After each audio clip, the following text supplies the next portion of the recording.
प्रिय साथी सहयोगियों, कल ही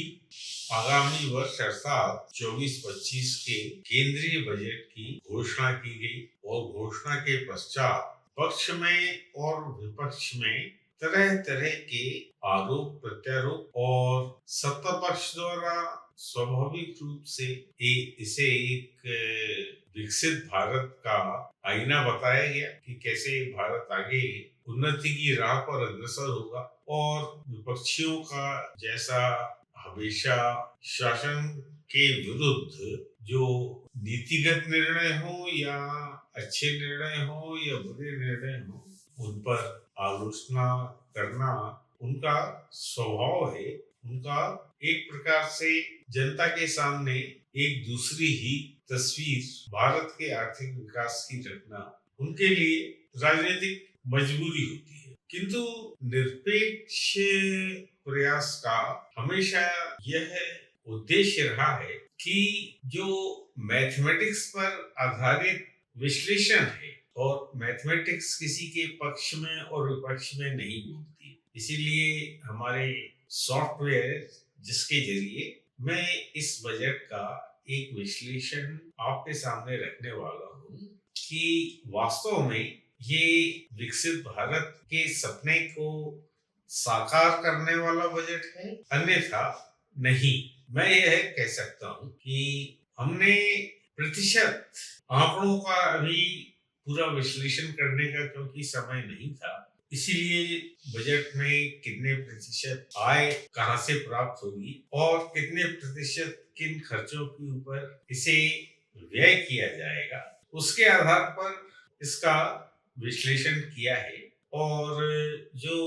लगभग 100% मैच करता है, अर्थात जो हमारे खर्चे हैं, जो हमारी इनकम है, और नेचुरली जो भी एक्सपेंडिचर होता है उसका कंजम्पशन हो ही जाता है, क्योंकि भारत सरकार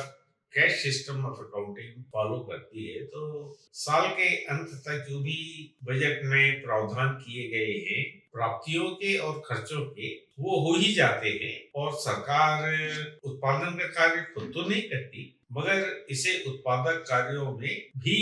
हमेशा लगा दिया जाता है। इस तरह से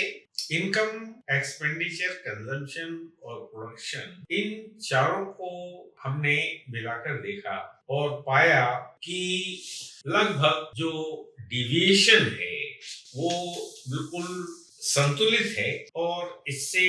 लगभग 40% जीडीपी ग्रोथ की संभावना बनती है। मगर क्योंकि यह केवल भारतीय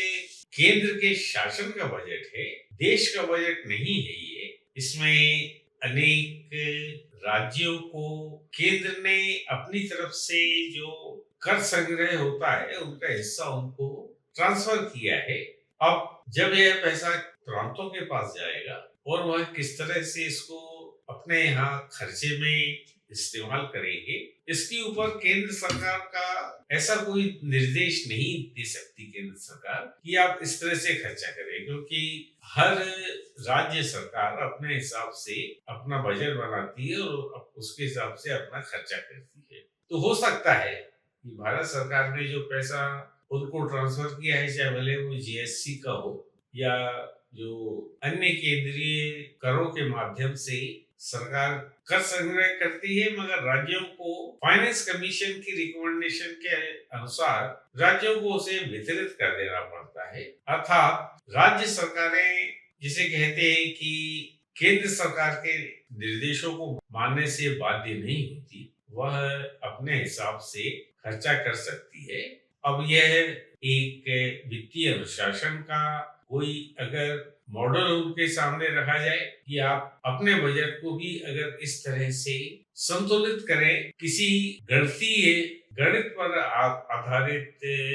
सॉफ्टवेयर से, तो आपके राज्य की स्थिति क्या होगी। मैंने तो आपके सामने केंद्र के बजट का गणित पर आधारित सॉफ्टवेयर से एक विश्लेषण प्रस्तुत कर दिया है कि इससे 40% ग्रोथ संभावित है। और यह हर अर्थ में कहा जा सकता है कि भारत को उन्नति की राह पर अग्रसर करने वाला बजट है। यद्यपि मैंने इसमें से कुछ अनुत्पादक खर्च होते हैं, जैसे भारत सरकार का ऋण का जो भारत सरकार लोन लेती है उसे घटा दिया है। सरकार जो इस ऋण की ऊपर जो इंटरेस्ट पेमेंट करती है उसे भी घटा दिया है, अर्थात जो अनुत्पादक खर्च हो सकते थे उनको मैंने घटा दिया है। इसी तरह से आय में एक ऋण प्राप्ति का भी आइटम होता है जो भारत सरकार बाजार से या देश की बैंकों से, रिजर्व बैंक से या कई बार विदेशों से भी ऋण प्राप्त करती है। और यह चिंता का विषय तो है कि हमारा एक बड़ा हिस्सा इन ऋणों के ब्याज के ऊपर खर्च हो जाता है। ऋण रिपेमेंट जिसे कहते हैं कि मूलधन में कमी परिलक्षित नहीं होती और लगातार हमारा लोन का जो अमाउंट है वो बढ़ता जा रहा है, अर्थात इसके ऊपर जो इंटरेस्ट की लायबिलिटी है वह भी लगातार बढ़ती आ रही है। और भारत सरकार को इस ओर एक चिंता का विषय मानते हुए कुछ उपाय करने चाहिए जो मैंने पिछले विश्लेषणों में आपको बताए हैं, क्योंकि भारत सरकार का एक काफी बड़ा हिस्सा सब्सिडी और ग्रांट के ऊपर खर्च होता है और हम सब जानते हैं कि सब्सिडी और ग्रांट किस लिए दी जाती हैं, एफसीआई को दी जाती हैं और तरह तरह की लोग लुभावन नीतियों के ऊपर जो समाज का निर्धन वर्ग है उन्हें मुफ्त में अनाज या किसानों को सम्मान निधि, इन विषयों को मैं पिछले एग्रीकल्चर के विषय पर चर्चा के दौरान इसकी रूपरेखा आपके सामने रख चुका हूं कि किस तरह किसानों की इनकम को 35% बढ़ाया जाता है। आज मैं फिर इस बात को कह सकता हूं कि एफसीआई या फूड कॉर्पोरेशन ऑफ इंडिया खुद क्यों नहीं गेहूं का निर्यात करती है, खुद क्यों नहीं गेहूं के आटे का निर्यात करती है। एफसीआई जब उपार्जन करती है तो हर किसान को कितना भुगतान किया गया, उसने किस क्वांटिटी को प्रोक्योरमेंट के माध्यम से एफसीआई को दिया, जब वो एफसीआई हर किसान का खरीदी का आंकड़ा रख सकती है तो हर किसान ने जो गेहूं का उपार्जन मूल्य पर एफसीआई को गेहूं उपलब्ध कराया उसका निर्यात करके निर्यात का जो फायदा है और यह एक बहुत बड़ा अमाउंट बनेगा, उसे किसानों को वापस क्यों नहीं दिया सकता। अगर किसान गेहूं उपार्जन ना करके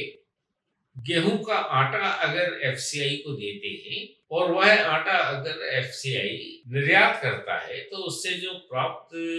आमदनी है, इनकम है, वह उन किसानों को वापस क्यों नहीं दिया सकती। एफसीआई जो भी खर्चा करे उससे काट कर जो अधिशेष बचता है या जो बचत बचेगी वह किसानों को क्यों नहीं दे सकती। जब किसान सम्मान निधि सबको दे सकती है, हर किसान को दे सकती है, तो इसके निर्यात से जो किसानों को फायदा है वह क्यों नहीं दिया सकता। यह एक केंद्र के लिए विचारणीय प्रश्न होना चाहिए कि किसानों की इनकम को अगर बढ़ाया जाएगा तो भारतीय अर्थव्यवस्था के ऊपर क्या असर पड़ेगा और भारतीय जो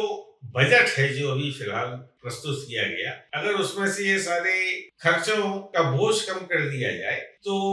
हम किस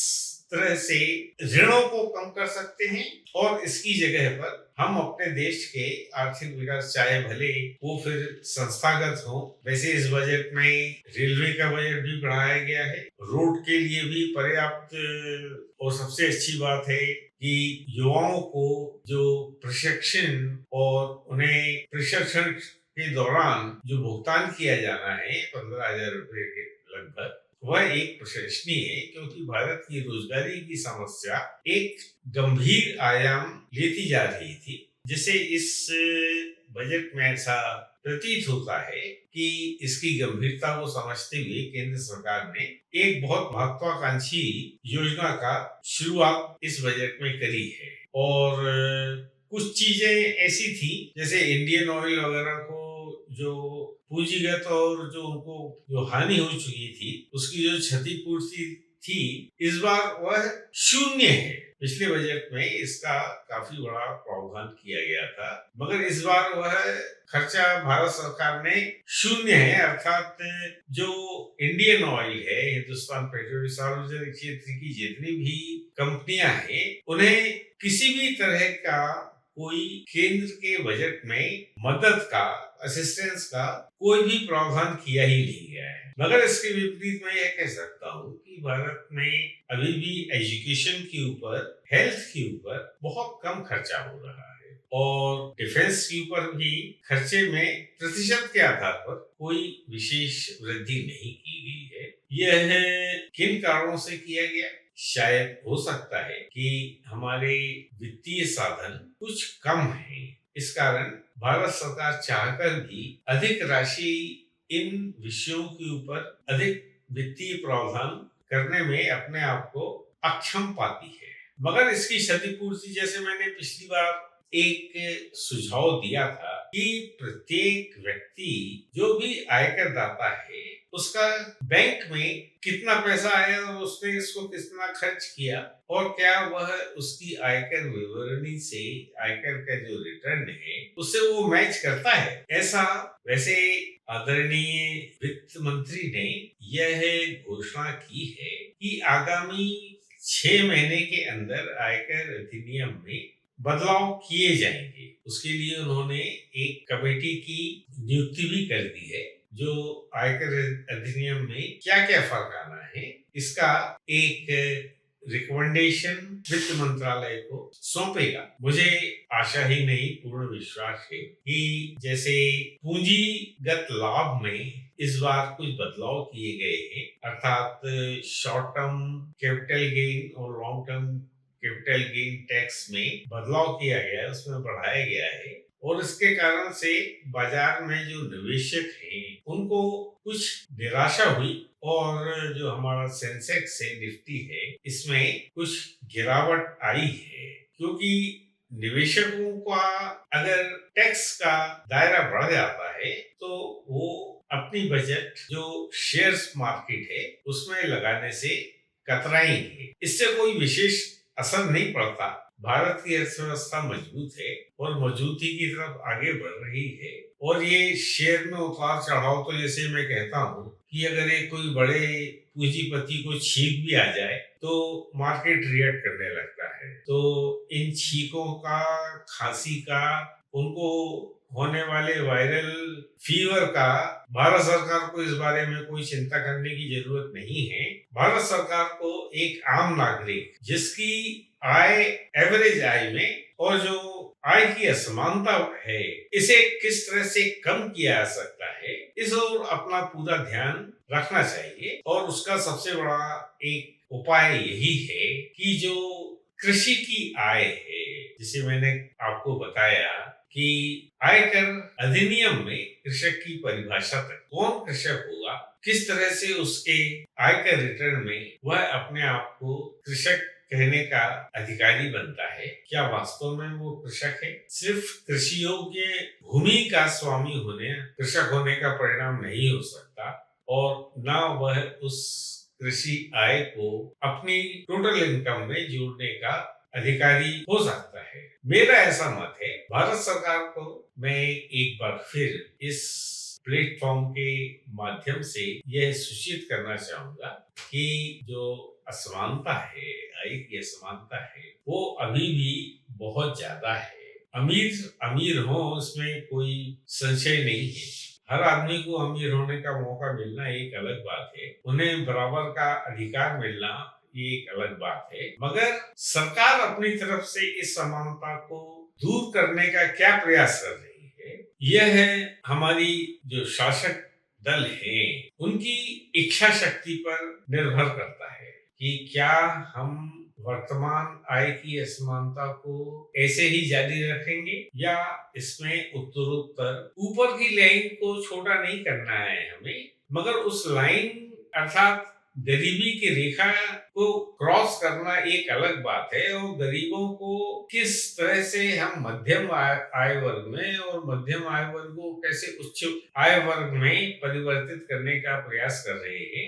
यह भी जरूरी है। और उसके लिए इनकम टैक्स एक्ट में कुछ प्रावधान इस बार किए गए हैं, जैसे स्टैंडर्ड डिडक्शन बढ़ाया गया है, मगर इससे उसकी कोई वास्तविक मध्यम वर्ग की उसमें कोई इजाफा होगा ऐसा प्रतीत नहीं होता। सारे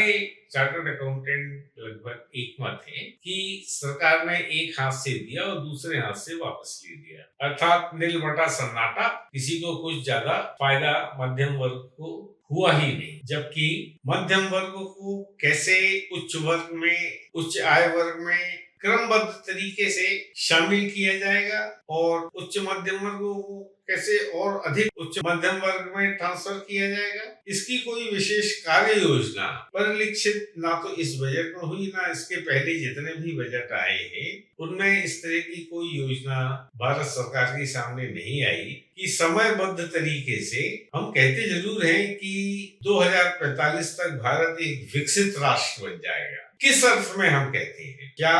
आय की असमानता दूर हो जाएगी? क्या गरीबी सब जो है मध्यम वर्ग के हो जाएंगे? या केवल हम अपनी रोडों को अच्छी कर लेंगे, रेल अच्छी कर लेंगे? ये सब सूचना तंत्र को मजबूत करना और जो आधारभूत ढांचा है इसको सुधारना, आधुनिक बनाना, क्या यही लक्ष्य हम 1945 तक प्राप्त करेंगे? या ऐसा कोई लक्ष्य हमारे सामने है कि 2045 तक भारत में आय की असमानता इस तरह कम हो जाएगी? ऐसा कोई दीर्घकालीन लक्ष्य है क्या भारत सरकार के पास में? किसानों को सब्सिडी देना हम बंद कर देंगे, फूड सब्सिडी देना बंद कर देंगे, ऐसा कोई लक्ष्य भारत सरकार का है क्या कि इस 5 साल बाद या इस 10 साल बाद हम इस लक्ष्य को इस तरह से प्राप्त करेंगे, सबको रोजगार मिल जाएगा? क्या ऐसा कोई लक्ष्य है? यह कुछ विचारणीय प्रश्न है। वैसे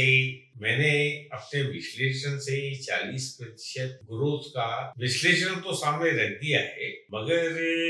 हमारी राज्य सरकारें और राज्य सरकारों के नीचे जो एक साधारण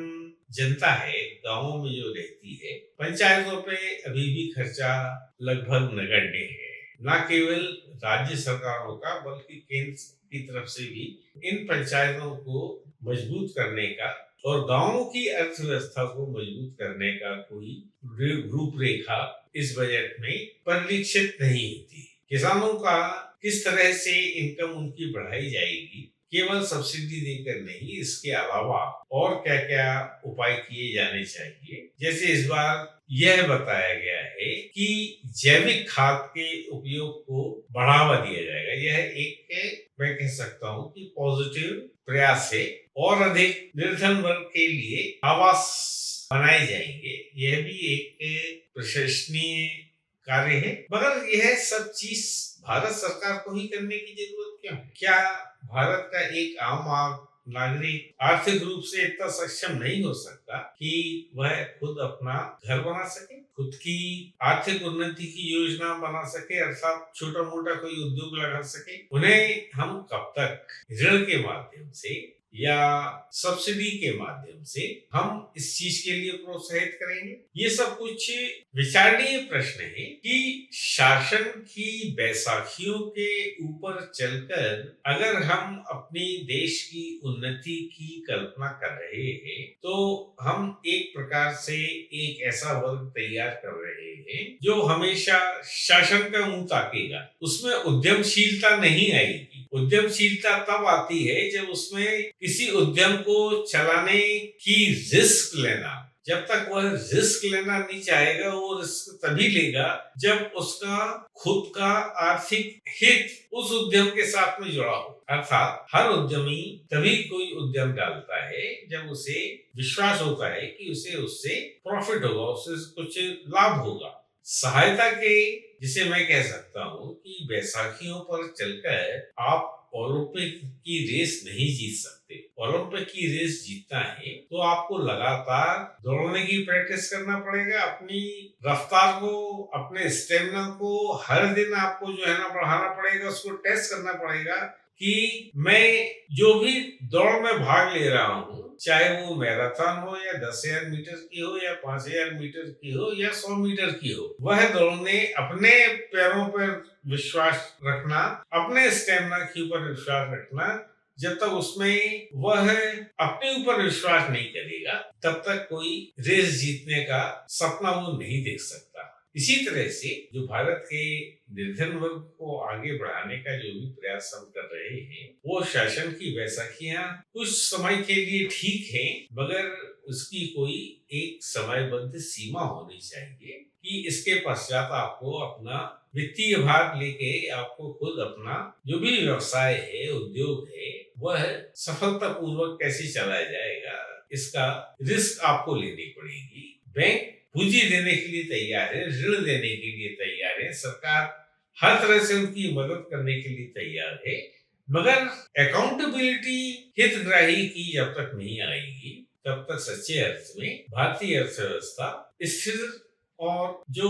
आय की असमानता है उसे एड्रेस करने के साथ साथ जो बेरोजगारी की समस्या है कि आजकल हम हमेशा नौकरियों की बैसाखियों की हम यह हमारे युवा इसकी मांग करते हैं। यह सिलसिला सरकार की एक सीमा है और इसी तरह से हर उद्योग की एक सीमा है कि वह कुछ हजार या कह लीजिए कि कुछ लाख लोगों को ट्रेनिंग दे सकता है, अप्रेंटिस बना सकता है, मगर इसके आगे नहीं। और भारत की जनसंख्या को देखते हुए यह समस्या कभी भी गंभीर रूप ले सकती है, क्योंकि इंटरनेशनल अंतरराष्ट्रीय स्तर पर इस समय उतार चढ़ाव बहुत तेजी के साथ हो रहे हैं और कभी भी इसका विपरीत असर भारत की अर्थव्यवस्था पर पड़ सकता है। अर्थात भारत का जो निर्यात है या भारत में जो पूंजी का आगमन है, यह कभी भी एक जिसे हम कह सकते हैं इसमें सेटबैक लग सकता है। विदेश नीति से हम आज तक अपने आप को अंतरराष्ट्रीय प्रभावों से मुक्त रखे हुए हैं, मगर जैसे जैसे भारत आर्थिक उन्नति की तरफ बढ़ेगा,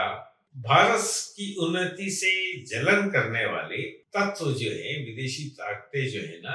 एकजुट होना चालू हो जाएंगी और भारत के लिए तरह तरह की परेशानियां बनाने में वो कोई कोर कसर नहीं छोड़ेंगे। तो इन सभी अच्छी बातों को और बुरी बातों को मैंने अपनी